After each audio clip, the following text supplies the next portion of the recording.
Buen día, ¿cómo les va? Vamos a esperar un ratito que se están incorporando más compañeros y arrancamos. Mientras tanto, si tienen preguntas, si quieren comentar algo respecto de las otras clases, lo vamos charlando mientras se suman más compañeros y compañeras.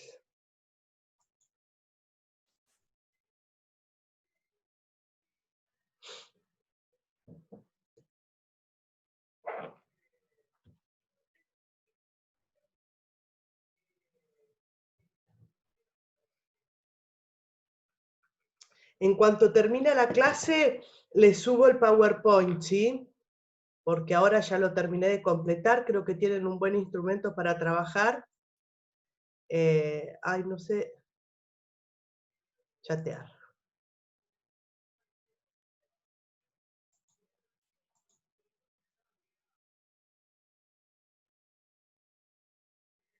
Ay, Evelyn, me mataste. Creo que es para el 24 que se estableció. Sí, ahora cuando se corta la primera parte, yo ingreso al cronograma y te confirmo, ¿te parece?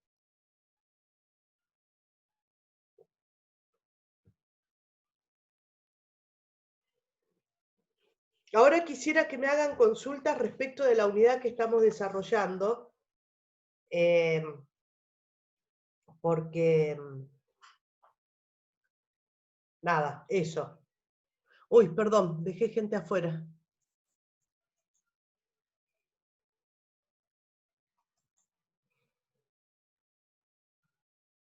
Voy a ir poniendo, voy a ir compartiendo pantalla.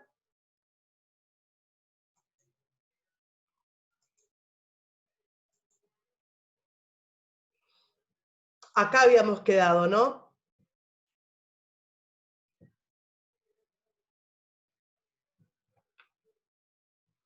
Yo prefiero este formato, aunque no sea tan grande, pero me permite manejar mejor el paso de las filminas. Si ustedes quieren que sea más grande, me avisan y pongo pantalla total, ¿sí? Termino de dar admisión y comenzamos.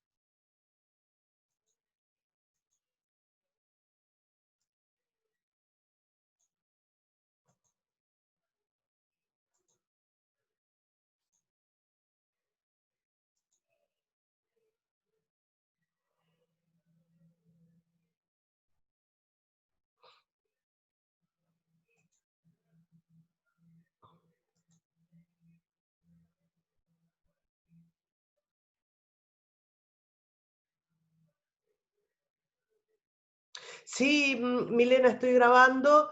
Y Rocío, el tema es que si te fijas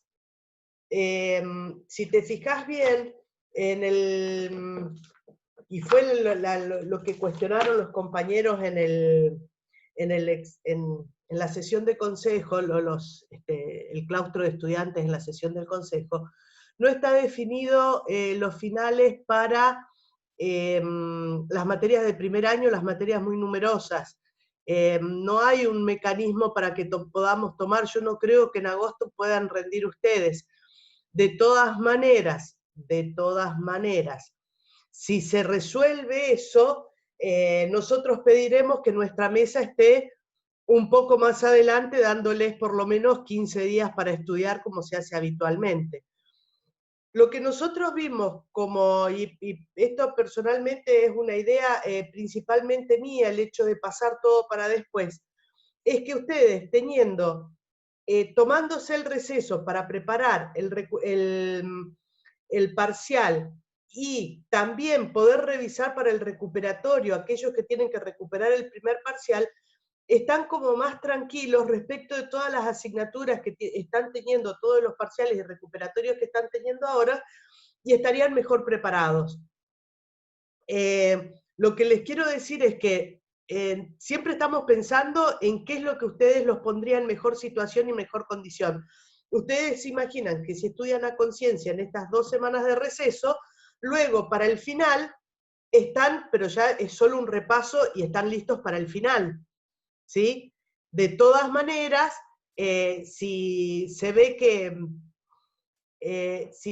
que admiten el final para las materias de primer año y nos tiran un protocolo para cómo nos vamos a desenvolver con 40, 50 o 60 alumnos que se inscriben en una materia, en teoría general, por ejemplo, en un final, vamos a pedir que esa fecha se prorrogue, perfectamente se puede pedir que se prorrogue, y lo vamos acomodando.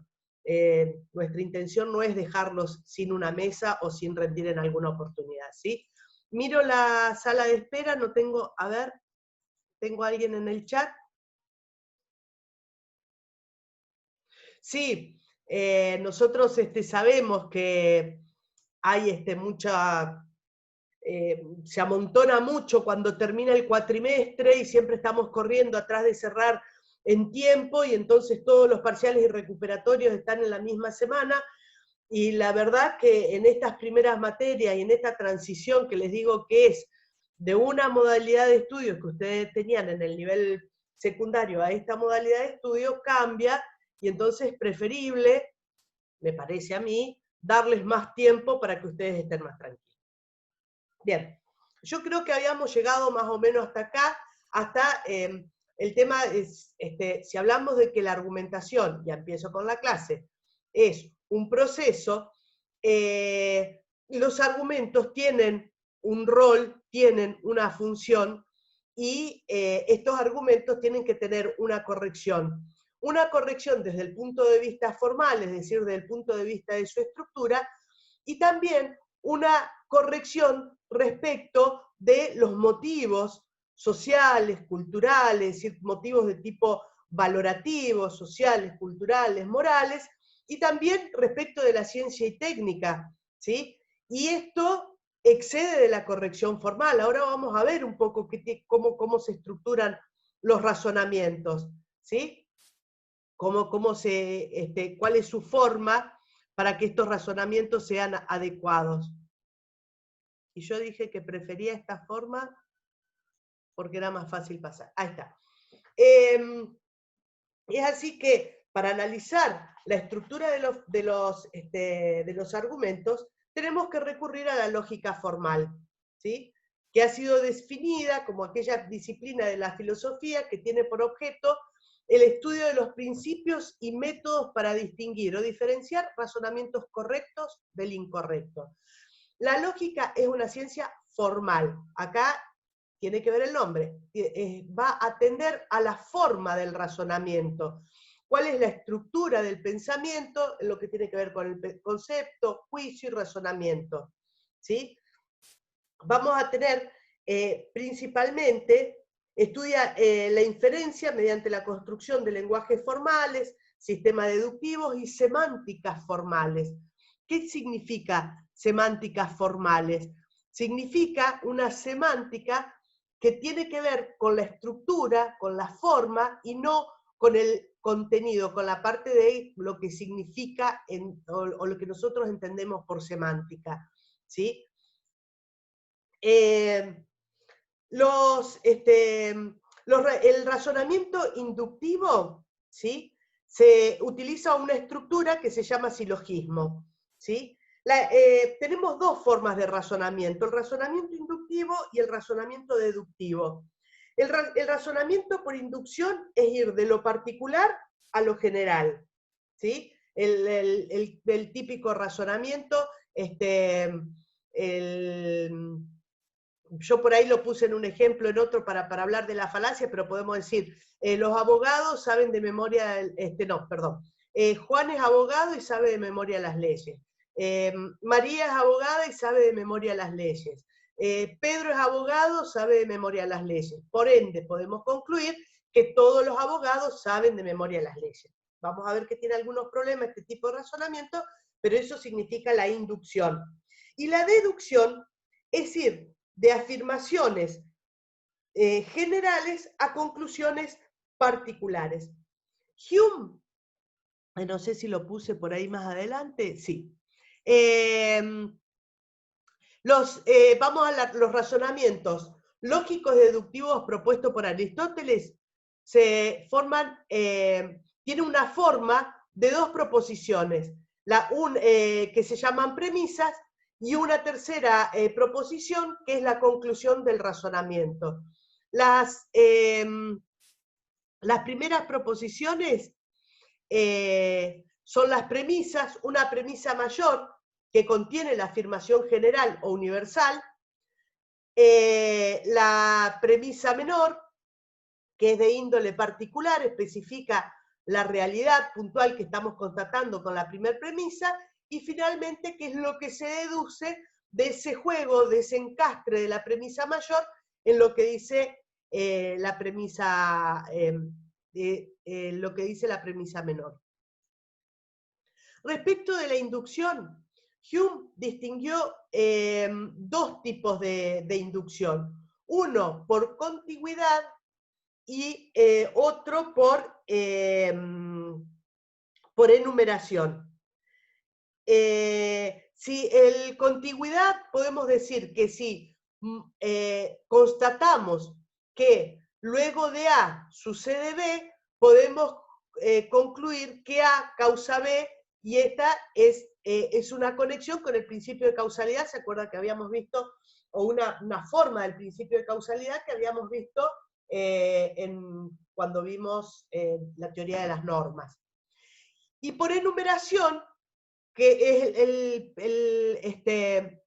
el ejemplo que yo le di, toda vez que advertimos una característica, un fenómeno en el mundo, podemos esperar que cada vez que este fenómeno se presente de la misma forma, lo hará con la misma característica y estará presente. Entonces, acá el ejemplo que ponemos es: cada vez que vemos un ave que llamamos cuervo, encontramos que ese ave es de color negro, podemos afirmar que todos los cuervos son negros. Y esto es lo que se destaca de este tipo de afirmación o de razonamiento lógico. En términos lógicos, es solo una probabilidad, porque puede presentarse el caso que constituye la excepción. ¿Sí? Los tipos principales de silogismo que podemos advertir tienen que ver con tener en cuenta su clasificación, tiene que tener en cuenta el principio de cantidad y el principio de calidad. De acuerdo al principio de cantidad, va a ser universal o particular. Y por el principio de calidad, va a ser afirmativo o negativo. ¿Sí? Entonces vamos a tener universal afirmativo, todo ese es P. Todo sujeto es el predicado. Todos los hombres viven en el planeta Tierra. Universal negativo, todos ese son P. ¿Sí? Es un juicio el juicio de cantidad es universal, mientras que la calidad es negativo. ¿Sí? Ningún hombre puede respirar bajo el agua. El tipo particular afirmativo, algún S es P, ¿sí? Algunos hombres son astronautas, y el particular negativo, algún S no es P, muchos hombres no han ido a la luna. Fíjense que la particularidad de la lógica formal es que reemplaza el contenido por fórmulas, ¿sí? Por eso dice algún S y establece una forma independientemente de cuál es su contenido. ¿Sí? Está la advertencia en el cuaderno de cátedra y se los vuelvo a repetir. Solo pasamos por arriba las cuestiones de lógica formal y las cuestiones de la falacia porque tenemos que traer acá algunas ideas, pero suponemos o esperamos que haya alguna profundización de estos conocimientos o que los hayan traído del nivel secundario. Recomendamos algún material que les puede servir para este material. Hay algunas reglas que se tienen que dar. Hay algunas reglas que se tienen que dar para que el razonamiento se produzca de forma correcta. están enumeradas en el cuaderno de cátedra, no necesariamente tienen que saberlas de memoria, pero van a darse cuenta que tienen que conocerlos para poder determinar si un razonamiento que están analizando, cuando analizan una sentencia, cuando analizan, por ejemplo, una demanda, para poder contestar la demanda, van a tener que analizar la forma del razonamiento que ha llevado adelante ese colega para poder encontrar quiebres o errores en esa forma de razonamiento. El silogismo siempre opera en base a los tres términos, premisas y conclusión. La premisa particular no puede ser a la vez conclusión, tiene que estar claramente definida, ni tiene que estar contenida en la conclusión, porque si no vamos a producir una forma de razonamiento circular, porque ya estamos presuponiendo la conclusión en la premisa.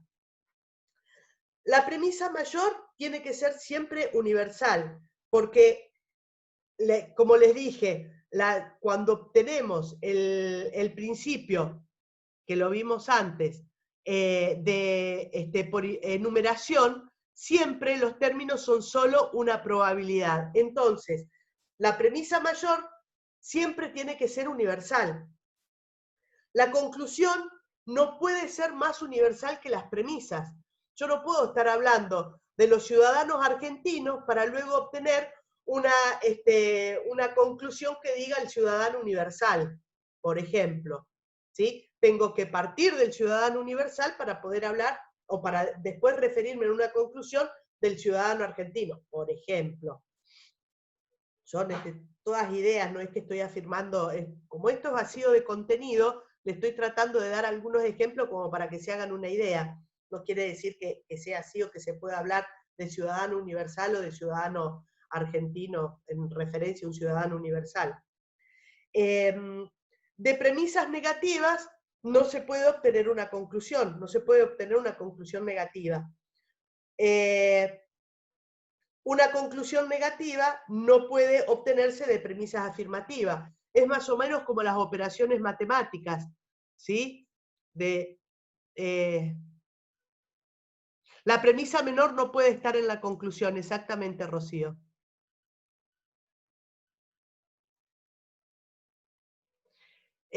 Mariela, no sé a qué te referís con tu comentario, pero bueno, después si querés lo analizamos. Y la conclusión no puede versar sobre asuntos no contenidos en las premisas. Ahora, cuando veamos el tema de las falacias y los tipos de falacias que analizamos, vamos a ver algunos de los problemas que se presentan cuando no se respetan estas reglas, ¿sí?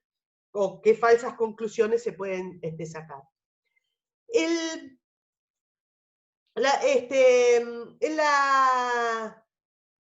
el sistema jurisdiccional, en el sistema judicial o en el sistema jurídico, vamos a ver que la utilización de la lógica formal es uno de los campos de acción, o uno de los campos necesarios al momento de formar el argumento para arribar a una decisión. Pero vamos a ver que la lógica estándar, la lógica abstracta de inferencias, no es suficiente para tratar los temas que se tratan o para resolver los temas que se tratan en los argumentos jurídicos, en el manejo de los argumentos jurídicos.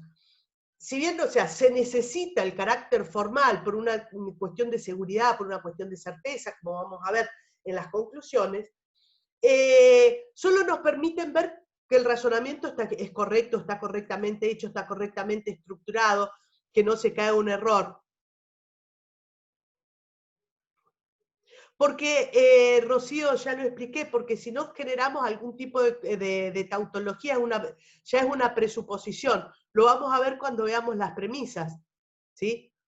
Si nosotros introducimos en el razonamiento o en las premisas la conclusión, estamos presuponiendo ya lo que vamos a resolver, ¿sí? Es como es afirmar, en vez de hacer un razonamiento, ya estamos afirmando algo. No sé si se entiende. Bien, entonces,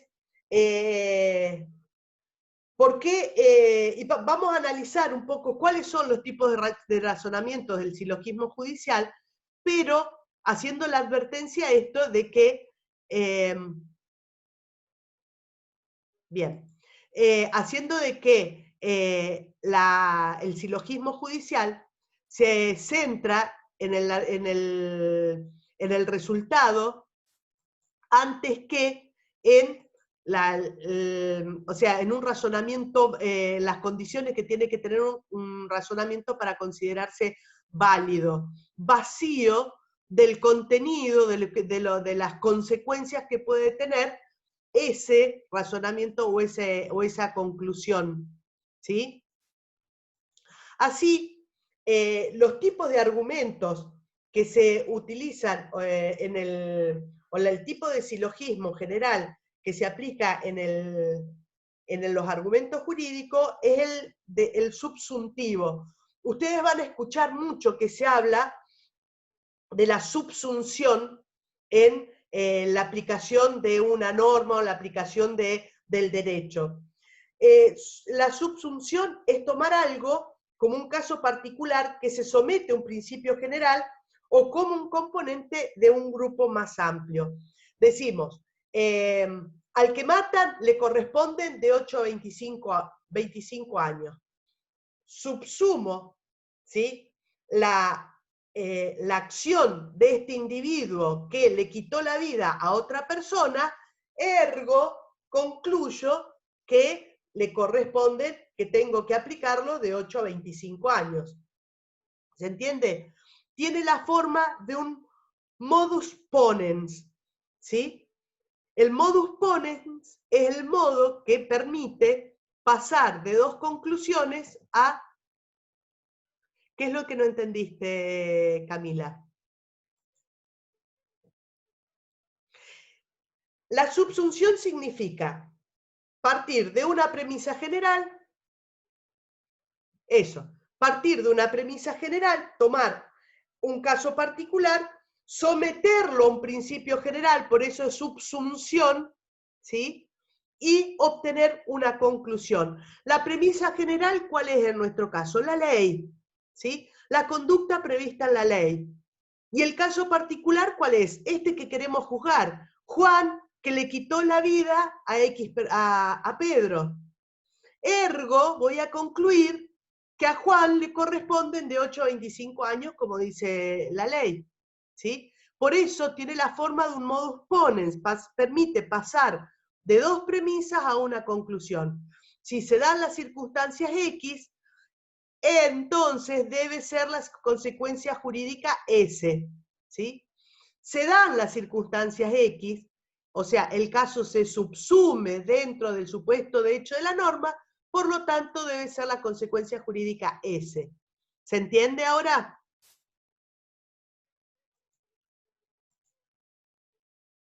Bien, seguimos entonces.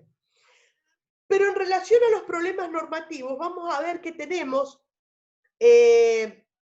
otros argumentos característicos que se suelen utilizar, ¿sí?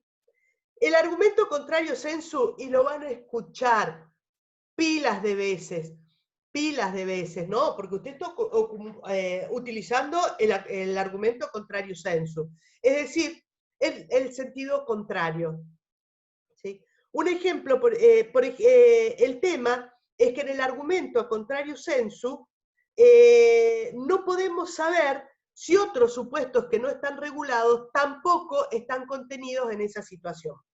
Por ejemplo, yo digo, en esta casa todos los jueves se cocina. ¿Qué significa? ¿Que los demás días está prohibido cocinar? ¿O que en los demás días podría o no cocinarse? ¿Sí? El argumento contrario sensu funciona así. La norma N, una norma X, regula la situación S1. Todos los jueves se cocina. ¿Sí? Es decir, perdón, regula que en el caso S1, todos los jueves, se da la consecuencia, se cocina. ¿Sí? Ahora, en el supuesto S2, que no está regulado, es decir, el miércoles, ¿sí? ¿Le puedo aplicar la respuesta contraria o le puedo aplicar la misma respuesta? Ese es el equívoco que se genera. El método contrario sensu dice que el del caso S2 no merece la misma respuesta. Sin embargo, deja abierta la otra situación. ¿Se entiende?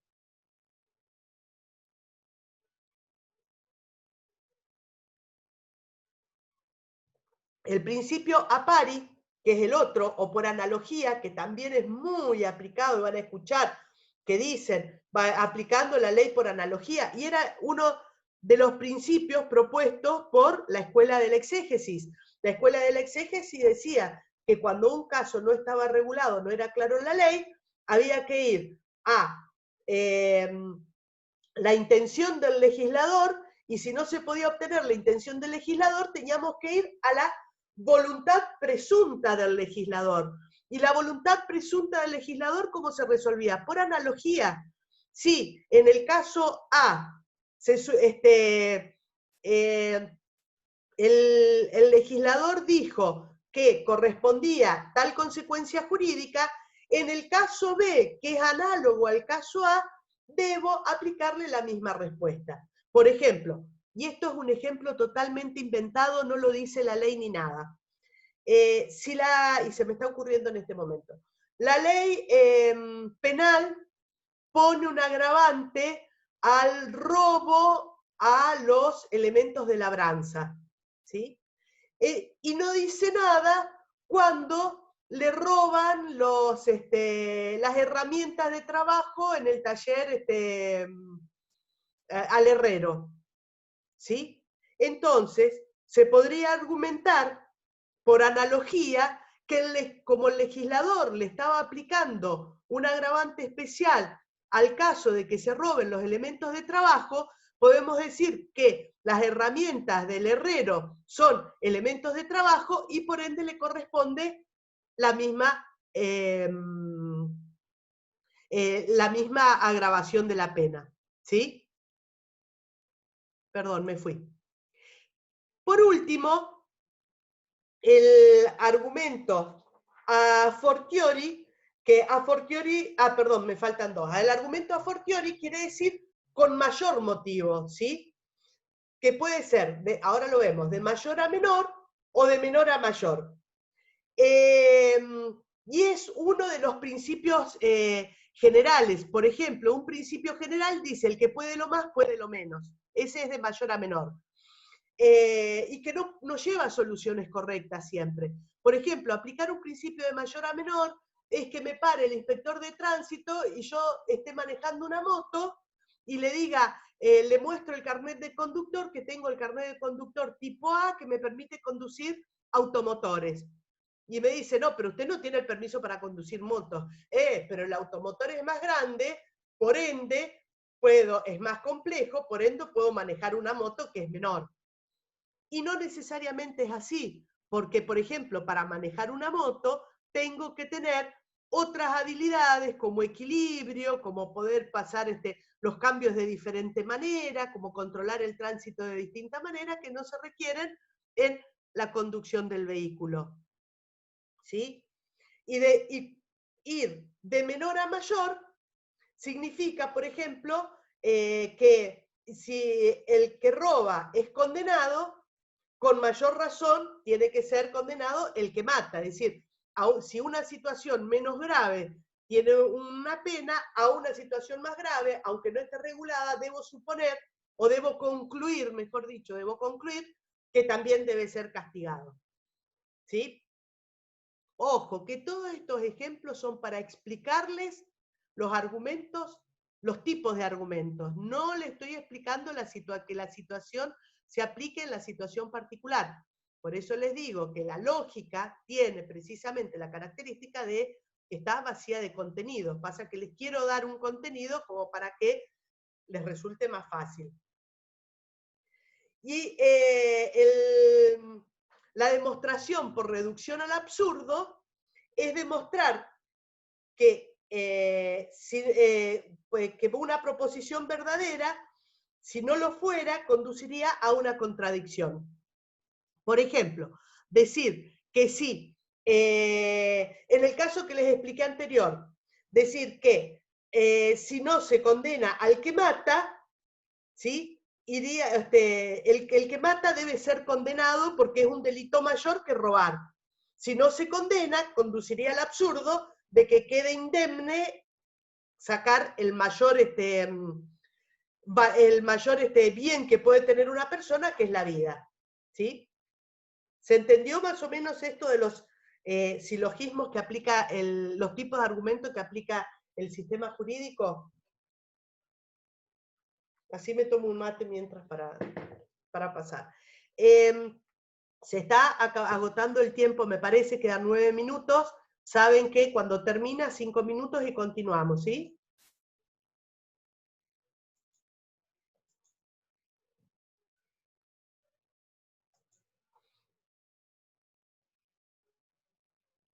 Bueno, Camila, a contrario sensu es el sentido contrario. Si yo te digo que la regla de esta clase es que el que, a ver, ¿qué puedo decir? La regla de esta clase es que el que no presenta, que el trabajo práctico debe ser presentado el día 24, ¿sí? Si nosotros no ponemos nada que diga sin excepción, yo puedo decir, bueno, pero usted no dijo que el que presenta el día 25 está fuera de término. Bueno, usted no dijo que lo puedo presentar el día 23. A contrario sensu, puedo opinar que el que no lo presenta el día 24 lo puede presentar otro día.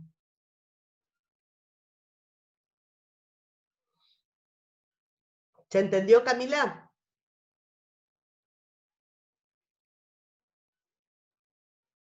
Por eso, cuando se redactan las normas, se piden que las normas sean completas, ¿sí? Es decir, el día con claridad y cuál es la consecuencia de no presentarlo ese día con claridad. Ni antes ni después. ¿Se entiende? Después, el último, reducción al absurdo. Por ejemplo, la reducción al absurdo se lo expliqué con el mismo ejemplo de menor a mayor. Si se castiga, si la pena si no se castiga el homicidio, ¿sí? Si el que comete homicidio no tiene castigo, puede conducir, no castigar al que comete un homicidio, puede conducir al absurdo de que aquel que quita el mayor valor que puede tener una persona, que es la vida, quede indemne. ¿Sí? Eso es la reducción al absurdo. No condenar el homicidio, ¿sí? Uno lo puede explicar de distintas maneras. Una de las maneras es por la reducción al absurdo, diciendo que quedaría indemne aquel que cometió el mayor crimen que es quitar la vida. A fortiori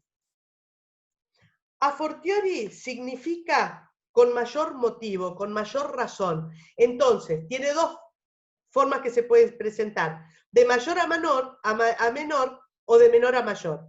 Si el mayor tiene una determinada solución, con mayor motivo, el menor también tiene que tener la misma solución. Y les decía del principio jurídico, el que puede lo más, puede lo menos. Si puedo manejar auto, aplicando ese principio jurídico, diría, si puede manejar auto, con mayor razón puede manejar motos. El problema es que no se tienen en cuenta las particularidades del menor, ¿sí? Para determinar la regulación. Exactamente. Porque no está, aplicando el principio contrario sensu, estaría, o no se puede, no, o sea, el principio contrario sensu genera el equívoco de que no se sabe si está contenido o no está contenido.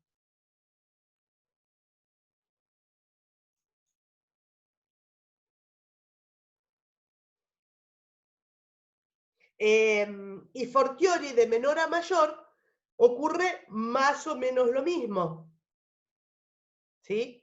Si tiene un castigo X el robo, por el homicidio tiene que tener también un castigo, porque es más grave, o lo consideramos más grave para nosotros.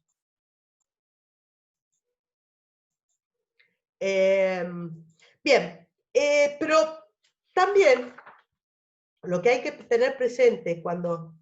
Sí, ¿por qué me fue la falacia? Ah, está bien.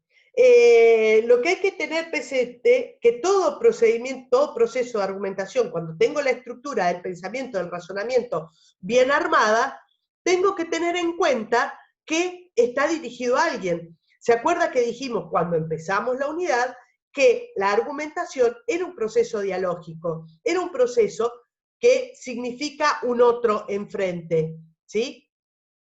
Entonces, está dirigido a alguien. Y no se puede, vamos a ver que si tratamos de convencer, de persuadir, o de al menos lograr que adhiera al punto de vista que nosotros estamos presentando, lo que tenemos que hacer es tener en cuenta, ¿sí?, a ese otro que va a recibir la comunicación. Entonces, para que este proceso que está dirigido a un alguien produzca un efecto o tenga en cuenta, produzca algún efecto, tiene que tener en cuenta a la comunidad a la que está dirigida, ¿sí? Entonces, vamos a tener que tener algunas condiciones, por lo menos tener un lenguaje común, ¿sí? Y tener un lenguaje común, vamos a ver que no es solamente hablar el idioma castellano, sino también o el idioma español, sino también que desde la perspectiva de la pragmática, que las inflexiones que utilicemos, que los modismos que utilicemos, que los silencios que realicemos, sean los que son admitidos en esta comunidad de hablantes, son los que están siendo entendidos por esta comunidad de hablantes.